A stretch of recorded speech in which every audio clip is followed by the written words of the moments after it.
Au sud de la frontière américaine, les agents de la DEA se livrent à un jeu du chat et de la souris excessivement dangereux.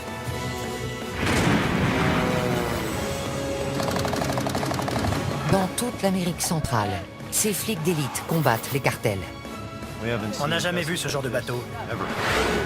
Le flot de cocaïne d'inonder le marché nord-américain. Il y en a une sacrée quantité. Il en sort de partout. Face à eux, un ennemi ingénieux et brutal. Il a avalé 100 boulettes, l'équivalent d'1 kilo. Des milliards de dollars sont en jeu. La vache. Ça fait un paquet de blé. Allez-y, nettoyez le secteur. Bon sang.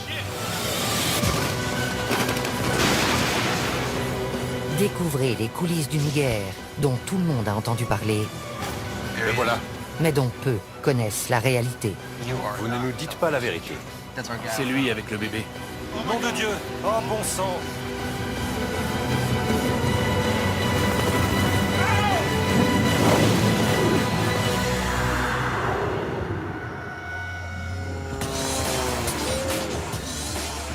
Chaque année, la Colombie expédie près de 450 tonnes de cocaïne vers le nord. Valeur à la revente, 67 milliards de dollars. Les trafiquants font entrer la drogue par bateau, avion privé et même sous-marin. La méthode la plus employée reste la mule humaine. Les mules sont particulièrement actives dans les aéroports. Une brigade de flics d'élite locaux et 2 agents de la DEA, Liam et Jack, sont chargés de les traquer. Pour des raisons de sécurité, nous ne révélerons pas leur vrai nom. Il sort encore de la poudre blanche. Ils luttent jour et nuit contre d'habiles contrebandiers qui emploient tous les moyens pour faire pénétrer la drogue en Europe et en Amérique du Nord. Il y a de la cocaïne dans ses chaussures. Ils risquent très gros, car les cartels éliminent tous ceux qui se dressent sur leur chemin, même les agents de la DEA. Giovanni était mon bras droit, mon bras armé. Cette semaine, Liam et Jack ciblent les aéroports de Bogota et de Medellín. Mission, faire quadriller les lieux par des équipes de policiers spécialisés et prendre les mules sur le fait. Il est essentiel de contrôler le trafic des mules, parce que c'est une importante source de renseignement. Ils se dirigent vers l'aéroport Eldorado de Bogota, où sont effectuées 80% des saisies dans les aéroports colombiens. On l'appelle le monstre. La police des stupes l'appelle l'école. C'est ici qu'on apprend comment ça se passe. Il y a quel vol ce soir? Il y en a un pour Barcelone, 2 pour Madrid, Francfort et plus tard Mexico.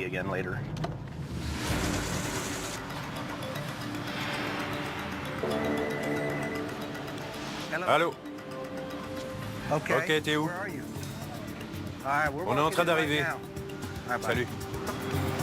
Un chien a repéré un sac suspect et la police a isolé un ressortissant italien et ses bagages dans une zone sécurisée.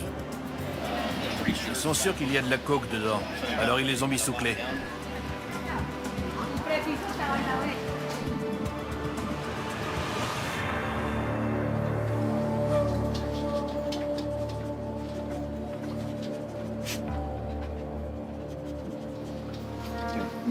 Ils vont fouiller. D'où il vient? Il est italien.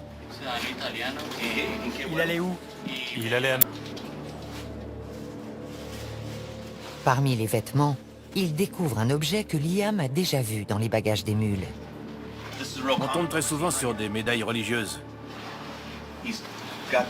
Lui, il a une croix. Il pense qu'ils vont échapper à la... Mais c'est curieux. C'est pas le genre de choses qu'on jette au fond d'une valise. C'est une protection? Pour que Dieu veille sur moi pendant le voyage.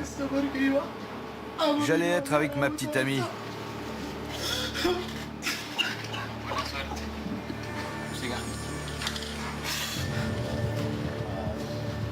La veste n'est pas normale à la palpation.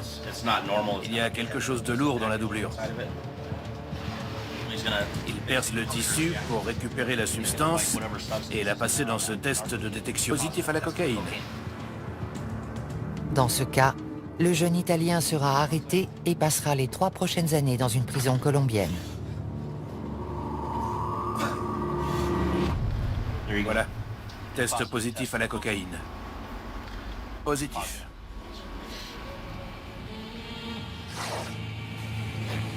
L'odeur mordante de la cocaïne passe difficilement inaperçue. Les contrebandiers ne manquent pas d'astuces pour tenter de la dissimuler. Il y a un agent de masquage.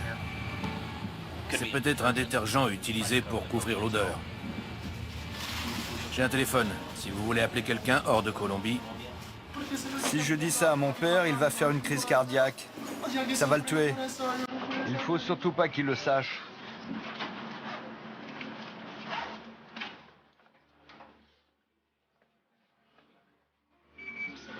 Je suis arrivé en Colombie le mois dernier avec ma petite amie. Elle est enceinte.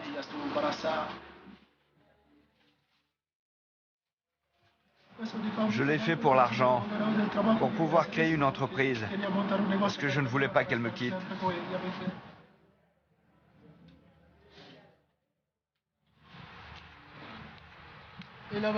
C'est elle qui avait organisé cette folie. Elle voulait qu'on passe notre vie ensemble. la tendance est aux ressortissants étrangers en Colombie. Ils se mettent avec des Colombiennes et elles les poussent à faire de la contrebande de drogue. Je ne sais pas pourquoi, mais ils acceptent. Ils plongent tête baissée. J'ai perdu la tête. On peut perdre la tête pour une femme. Moi, je l'ai perdue pour elle. Il y a une seule femme qui vaut que tu perdes la tête. C'est ta mère.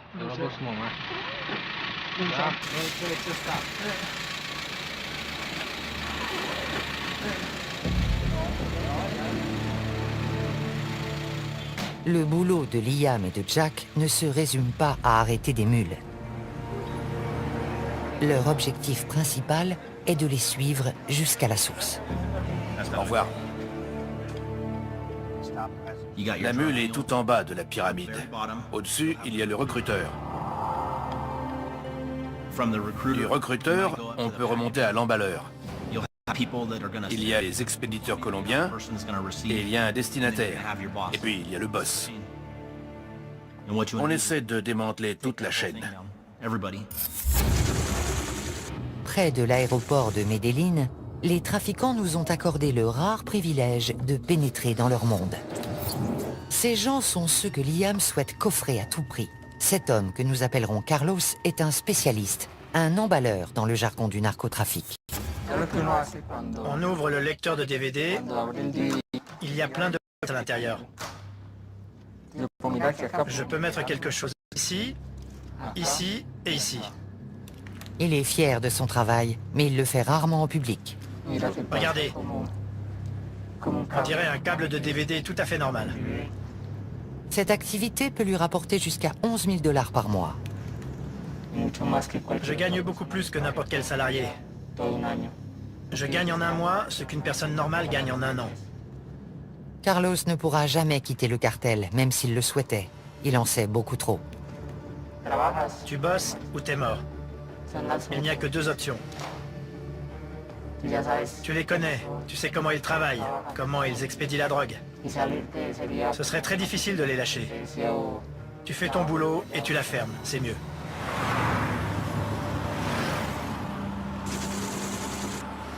Dans une autre planque, un autre spécialiste prend des risques encore plus grands. C'est une mule que nous nommerons José. Allô? Comment tu vas? Au bout du fil, le boss de José. Il veut savoir si la coke est prête à partir. Oui, ils viennent d'arriver. Marty a envoyé des chocolats.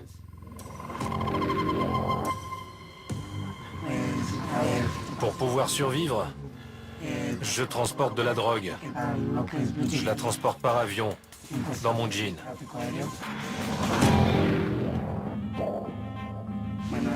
Ça, c'est mon jean normal. On le transforme.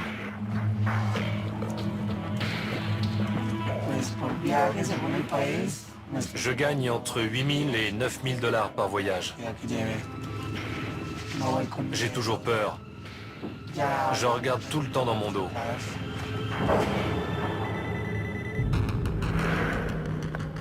Un autre appel. Cette fois, ce sont les directives. Ils te veulent y aller. Et si tu es prêt mentalement, ils te font répéter ce que tu vas dire, ce que tu vas faire, pourquoi tu voyages. Tu connais ton rôle quand tu arrives à l'aéroport.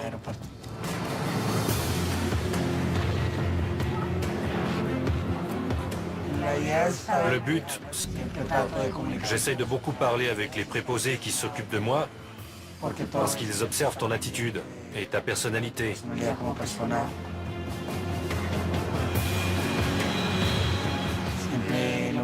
Ma mère vient m'attendre à l'aéroport. Et quand j'arrive, elle me serre dans ses bras et elle m'embrasse. Ce n'est pas facile pour elle. Ce n'est pas normal. Ma mère est une femme bien.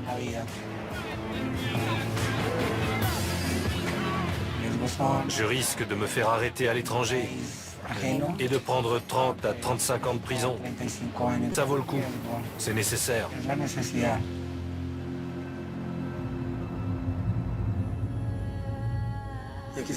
Je le fais pour ma mère, pour mon frère, pour mes études. Ce n'est pas un travail honorable, mais je suis forcé de le faire. En sortant, José nous demande de ne pas le suivre. On ignore ce qu'il est devenu.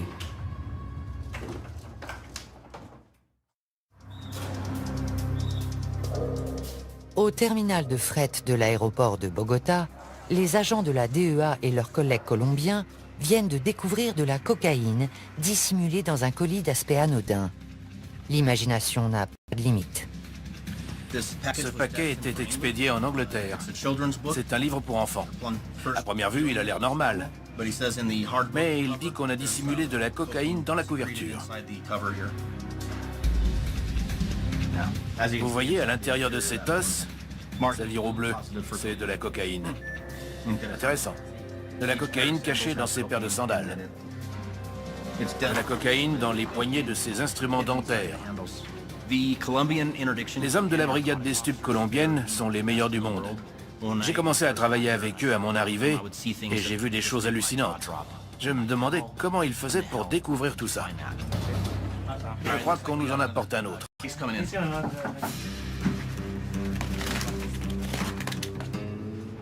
C'est un carton de déodorant à billes à destination de l'Espagne. Et les flics étaient soupçonneux. Je suis d'accord, ça n'a pas de sens. Je pense qu'il y a un petit réservoir ici contenant du vrai déodorant et un double fond dessous rempli de cocaïne liquide.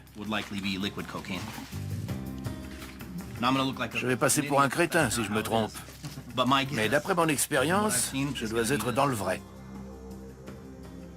Perce un petit trou ici. Liquide.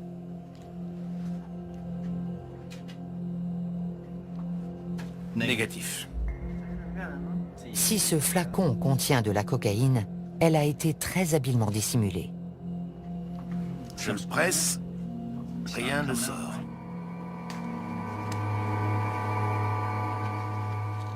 Bleu, positif, cocaïne. Il y a bien de la cocaïne, comme je l'avais dit. Je me sens moins bête. C'est de la cocaïne liquide. Encore un point pour les flics.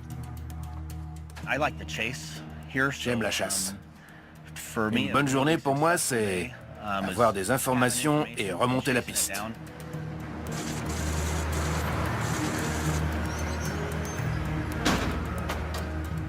Dans l'après-midi, les hommes contrôlent des manifestes d'expédition. Ils cherchent des informations qui leur permettraient de remonter la chaîne jusqu'au chef de réseau. Il y a environ 3,5 tonnes de fret. Il suffirait d'un indice pour nous aiguiller. Ça part au Costa Rica. Il y a un nom et des numéros de téléphone. Je vais tout rentrer dans la base de données. À l'étage des départs, les policiers cherchent d'autres mules voyageant sur le vol de Madrid. Plusieurs indices nous mettent sur la voie. En général, quelqu'un qui a avalé de la drogue est très pâle. Il est mal à l'aise, il transpire. Il peut même avoir une petite croûte blanche sur les lèvres. Ceux qui s'en font une ceinture restent loin des autres. Les passagers qui montrent ces signes révélateurs ou qui paraissent simplement nerveux passent dans ce scanner corporel de dernière génération. C'est un appareil à rayons X qui radiographie les organes internes pour voir si la personne a avalé des capsules d'héroïne ou de cocaïne. Un Italien traverse le portique sans problème. Mais l'aspect de ses chaussures alerte les policiers. On a interpellé un passager italien. Veuillez retirer vos chaussures, monsieur. On va pratiquer les premiers tests pour voir s'il y a de la cocaïne ou de l'héroïne dans ses chaussures. C'est positif à la cocaïne. Bleu. Bilan du vol de Madrid, une seule mule. Mais ce n'est que la première arrestation d'une soirée qui va se révéler trépidante.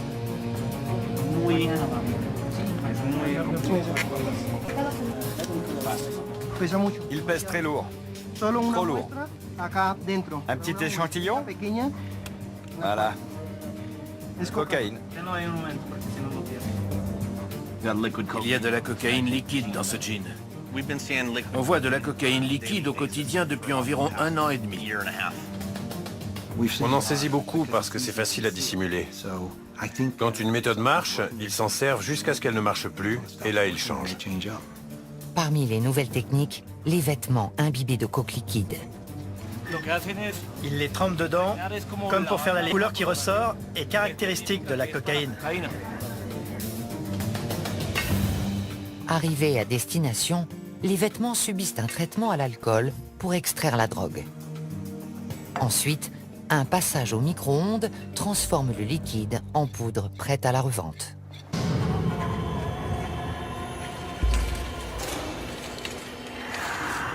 Toutes les formes de contrebande sont risquées, mais la méthode la plus dangereuse est celle des bouletteux. Liam et le major Delgado de la police colombienne répondent à un appel. Une mule qui avait ingéré 40 boulettes a été arrêtée. Cette fois, il ne s'agit pas de cocaïne, mais d'héroïne. Si elle se répand dans l'organisme, elle tue encore plus vite que la coke. Nous sommes à l'hôpital Anguattiloa. Cette femme a été prise ce matin. Comme vous le voyez, il y a plusieurs boulettes. Le test préliminaire s'est révélé positif à l'héroïne.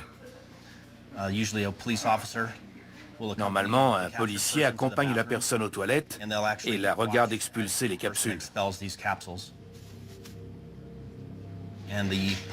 Ensuite, il lui fait laver les matières fécales, puis il place les boulettes dans une pochette en plastique.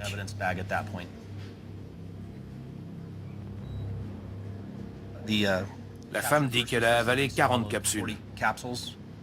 Jusqu'à présent, elle en a expulsé 36. Il en reste 4. Elle espère qu'elle va les expulser bientôt, parce qu'elle craint pour sa vie. Malheureusement, sa vie n'est pas seule en jeu. Elle est enceinte. J'étais obligée de le faire. Je suis au chômage et j'ai besoin d'argent pour nourrir mes enfants. J'ai honte. Je viens d'une bonne famille. Il ne pouvait rien arriver de pire. J'ai déshonoré mon nom. Les miens vont me rejeter. Je sais qu'une longue route m'attend. Je m'inquiète pour mes enfants. J'ai fait ça pour eux. Liam a entendu des centaines d'histoires tragiques, de mauvaises décisions prises pour de l'argent facile. Ils peuvent se faire beaucoup d'argent. S'ils réfléchissent à court terme, ils trouvent que ça vaut la peine. Ils pensent qu'ils ne se feront pas arrêter. Mais on les prend à tous les coups. Ça ne vaut pas la peine. Ils peuvent y laisser la liberté ou même la vie. Mais pour ceux qui les emploient, les bouletteux ne valent que le produit qu'ils transportent. Pour préparer la cocaïne à être ingérée, elle doit être emballée dans des capsules de préservatifs.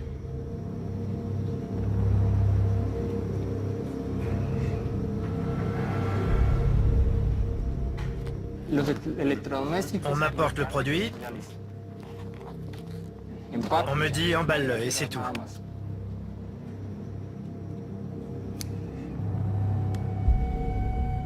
Je ne sais pas qui le transporte. Ce qui compte, c'est d'être payé. Une fois le kilo en boulettes, on engage une mule qui les avalera pour le transport. Nous appellerons celle-ci Moreau. Moreau est bouletteux depuis 10 ans. Il connaît parfaitement les risques. Jusqu'à présent, j'ai fait beaucoup de voyages et je m'en suis sorti vivant. Mais j'ai beaucoup d'amis qui sont morts en traversant la frontière. L'huile permet aux boulettes de passer plus facilement. Mais avec une telle concentration de drogue, la moindre fuite pourrait causer un arrêt cardiaque. C'est très dangereux. On peut mourir dès la première boulette du premier voyage, parce qu'il est toujours possible que la cocaïne se répande.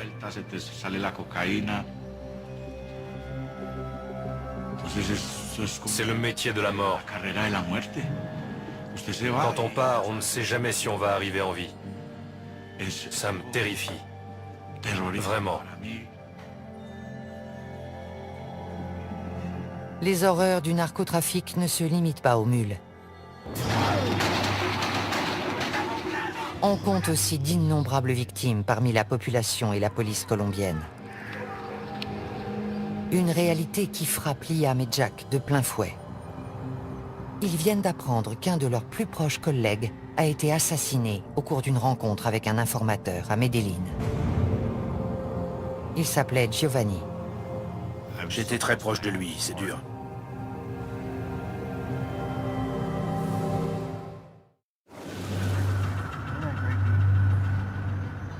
Liam et Jack se rendent à Medellín, où ils comptent investir l'aéroport pour la seconde phase de leur opération coup de filet.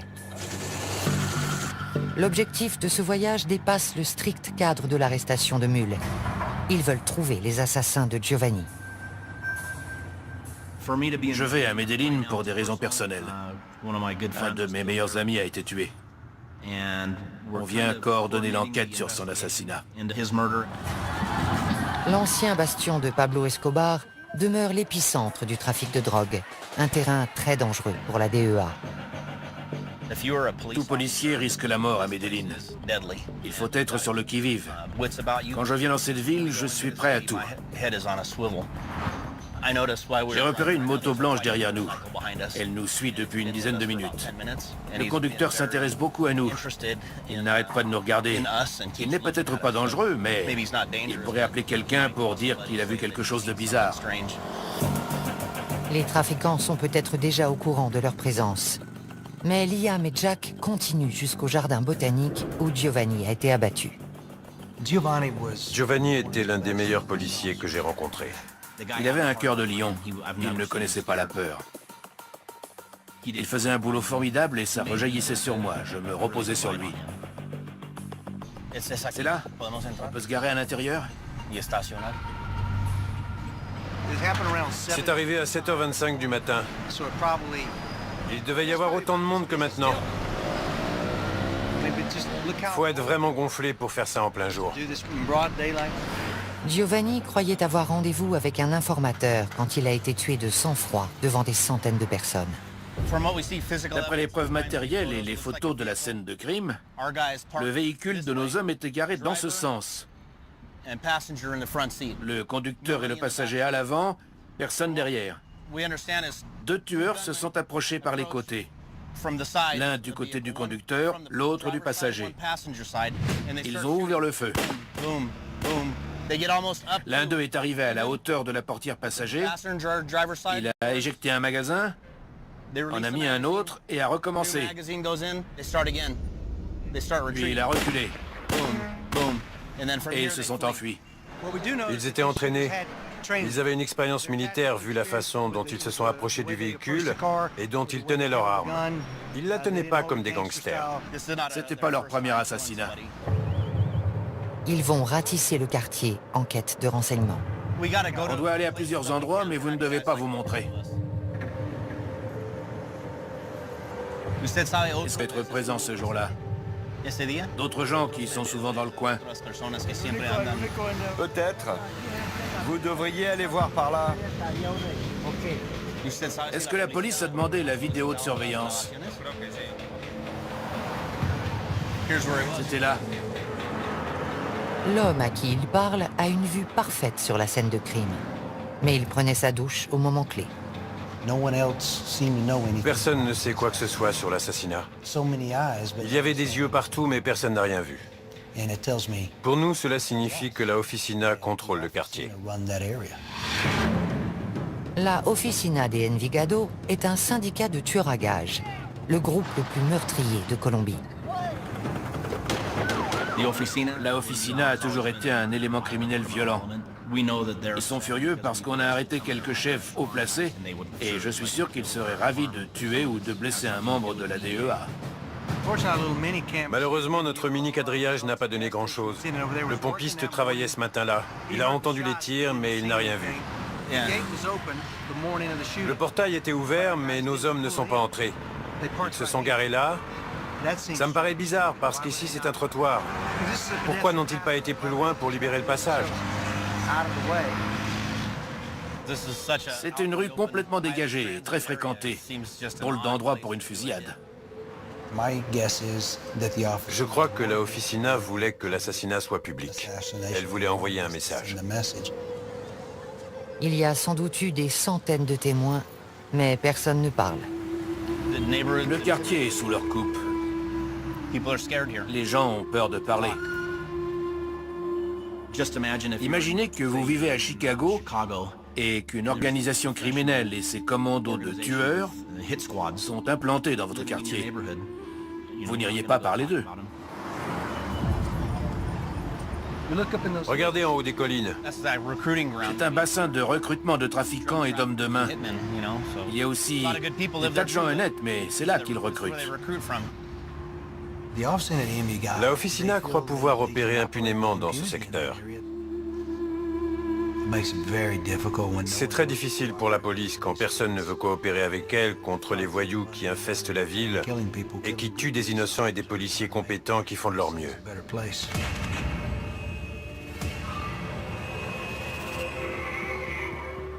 Caché dans ces collines, un tueur à la solde d'un cartel a accepté de nous confier sa vision de la guerre en cours. Il se prépare pour son prochain contrat, qui ne lui rapportera que 400 $. J'avais 16 ans quand j'ai commencé. J'ai grandi dans un quartier où il était courant de tomber sur un cadavre dès qu'on sortait de chez soi le matin.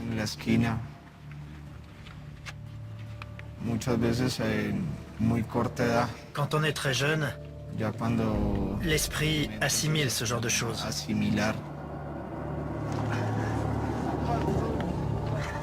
Ce n'est pas une excuse. Venir d'un quartier défavorisé n'autorise pas à tuer. Comment peuvent-ils faire ça à d'autres êtres humains? Je ne comprends pas. Quand on tue quelqu'un, on n'a ni dignité ni mort.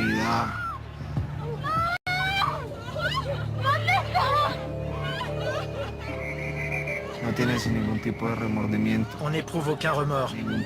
On ne se sent pas coupable. Et chaque fois, c'est plus facile. On devient plus impitoyable.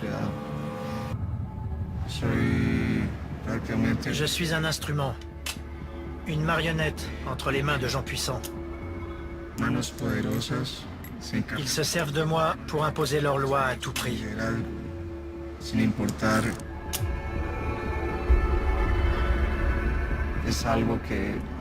C'est quelque chose qu'on a dans le sang. Comme un fil dans un tissu. Quand on commence à tirer dessus, on ne s'arrête plus. Il n'y a pas de compassion.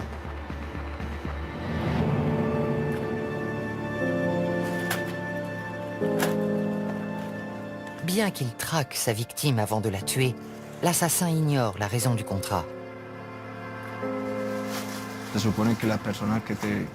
On suppose que la personne qu'on va éliminer n'est plus utile au groupe. Ou que c'est simplement un innocent qui en sait trop.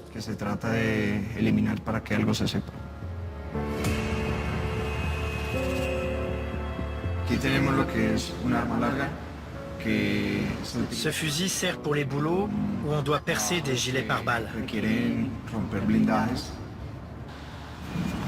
Avec le pistolet, on tire, puis on le cache.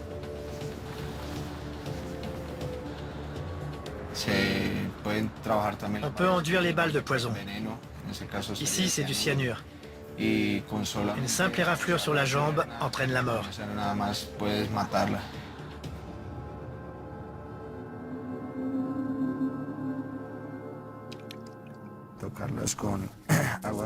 On lave les balles à l'eau bénite et on récite la prière de l'assassin.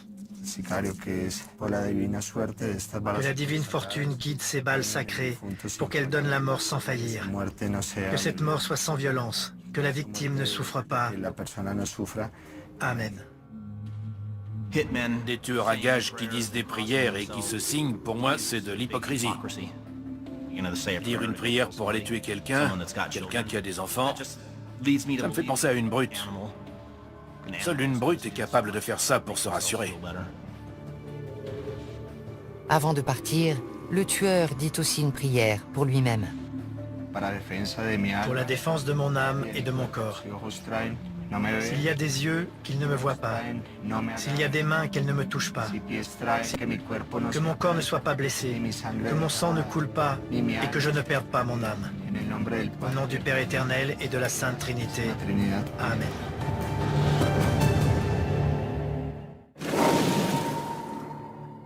L'opération Coup de filet se poursuit toute la semaine à l'aéroport de Medellín.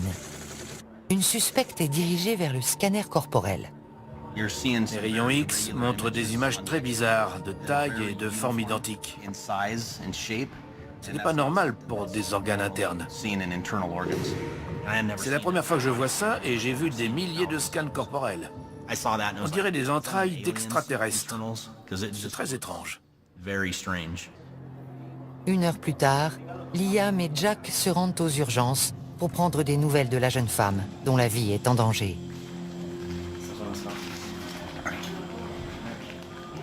Elle a avalé 42 capsules. C'est de la cocaïne? De la cocaïne liquide, apparemment. Les capsules n'ont pas été emballées par un spécialiste. Elles sont pleines de poches d'air. Mortel. J'ai rarement vu des boulettes aussi mal faites. Elles sont pleines d'air, c'est dément. J'ai jamais vu ça. Normalement, on retire l'air parce que la température interne le dilate. J'espère qu'elle va les expulser, sinon il y a de fortes chances pour que ça se passe mal. Les poches d'air sont très dangereuses pour elle. Si l'air se dilate, les capsules explosent et elle mourra. Son organisme sera inondé de cocaïne liquide, elle fera un arrêt cardiaque et elle mourra très vite. Un chimiste de la police colombienne vient analyser le liquide contenu dans les boulettes. Plus la drogue est pure, plus le risque de décès est élevé. Vous avez déjà fait des tests sur ce genre de liquide? Oui. Les derniers doutent, il pratique un autre test. Si la solution vire au bleu, la présence de cocaïne sera prouvée. Réaction positive au chlorhydrate de cocaïne. Soudain, la bouletteuse se tord de douleur. Tu ne te sens pas bien? Pas bien du tout. On t'a donné un laxatif? Oui, Tu as mal? j'ai très mal au ventre. Liam veut savoir pourquoi elle a fait ça. À cause du stress et du manque d'argent. Tout le monde fait des erreurs. Les plus démunis font des proies faciles pour les recruteurs de mules. Les gens qui l'ont engagée lui ont donné des capsules à avaler. Ils se fichent bien d'elle, ce qui compte c'est l'argent. La vie humaine n'a aucune valeur.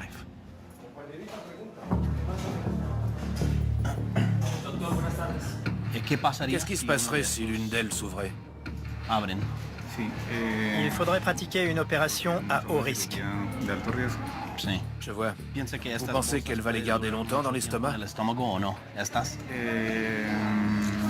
Non. Plusieurs jours, ce serait extrêmement dangereux. Si c'est quelques heures, les chances de survie sont meilleures. Le médecin est inquiet. Il va peut-être devoir opérer la jeune femme pour extraire les capsules sur le point d'exploser. Mais si ça dure plus de 48 heures, je devrais intervenir? Sans doute. D'après le médecin, si ces boulettes mal faites restent plus de 48 heures dans le système digestif de la patiente, c'est la mort presque à coup sûr. Il lui est arrivé de devoir ouvrir entièrement la cavité abdominale pour les extraire. Si la jeune femme a pesé les conséquences de sa décision, son recruteur a certainement minimisé les risques. Ils leur disent « T'inquiète pas, on a payé les flics, on le fait tout le temps. Tu vas gagner de l'argent, il n'y a aucun problème. » La mule qui croit ce mensonge commet sa première erreur. Son décès serait la première mort par overdose de l'opération Coup de filet. Non, c'est pas facile. Giovanni me disait tous les jours « Estamos en guerra », on est en guerre. « Somos un equipo, estamos en guerra ». On est une équipe, on est en guerre. C'était son leitmotiv. Ce soir, la guerre pourrait faire une nouvelle victime. Mais pour Liam et Jack, une petite victoire se profile. On a trouvé un témoin potentiel du meurtre de Giovanni.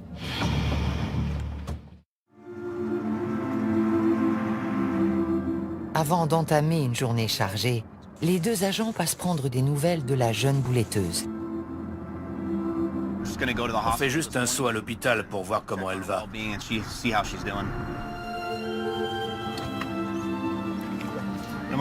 On voudrait parler à la jeune femme. Juste 5 minutes.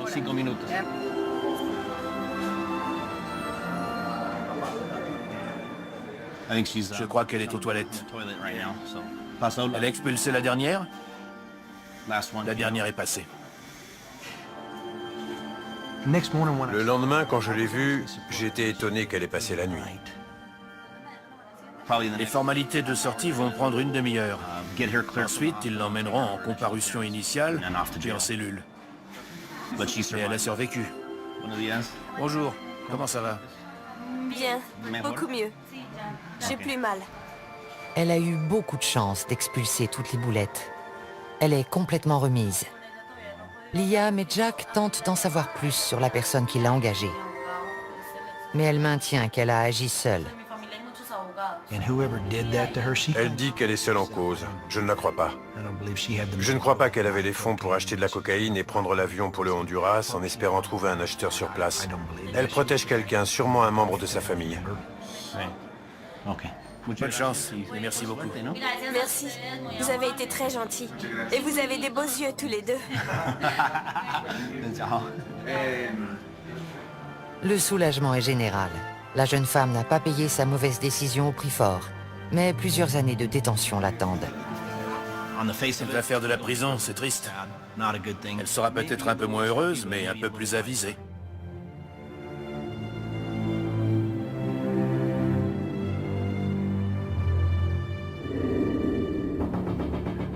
Dans l'après-midi, Liam et Jack apprennent qu'un coup de fil important a été intercepté. Ils pensent qu'il provient de l'un des organisateurs de l'assassinat de Giovanni. Il flippe complètement au téléphone. Il dit qu'on lui a tiré dessus. Ils se rendent à l'hôpital où l'homme est soigné. Pour Liam, on a voulu l'abattre à cause de ce qu'il sait. On va lui mettre les points sur les i. Tu sais que tu seras mort très bientôt. Si tu veux t'en sortir, on est là pour t'aider. La coopération de cet homme pourrait marquer un tournant décisif dans l'enquête. Franco, on va à l'hôpital. J'espère que cet individu va faire une déposition et identifier les gens qui ont tué Giovanni. On arrive à l'hôpital. On ne peut pas vous emmener, c'est trop important.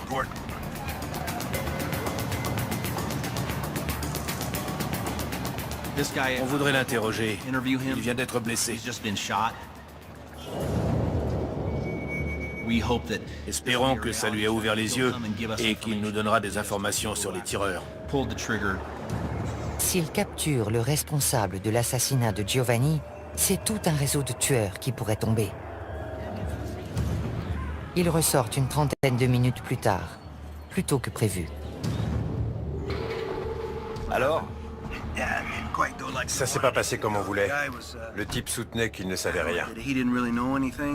Son histoire n'était pas crédible. Il a menti tout du long. Regardez l'homme qu'on vient d'interroger. Il est couvert de sang, des pieds à la tête. Il a nié tout en bloc. Il n'a montré aucun remords pour ce qui est arrivé à nos flics. Aucune volonté de nous aider. Et il ne craint absolument pas pour sa vie. L'individu redoute bien davantage les assassins de la Officina que d'être incarcéré par la DEA. À cause de son silence, l'enquête piétine.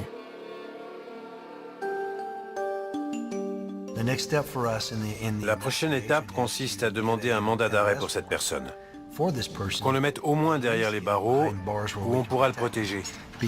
Car il est notre suspect principal, mais aussi notre témoin principal.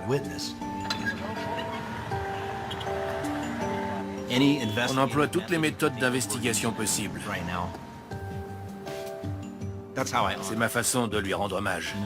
J'essaye de résoudre l'affaire et je reste en contact avec sa veuve. C'est important.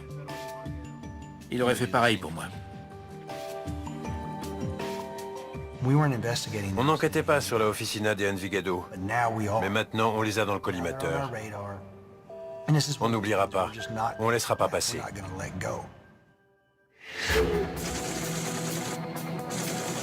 L'opération Coup de filet s'achève. Ce soir, Liam et Jack donnent une conférence de presse sur une saisie d'une importance considérable. 30 kilos de cocaïne liquide.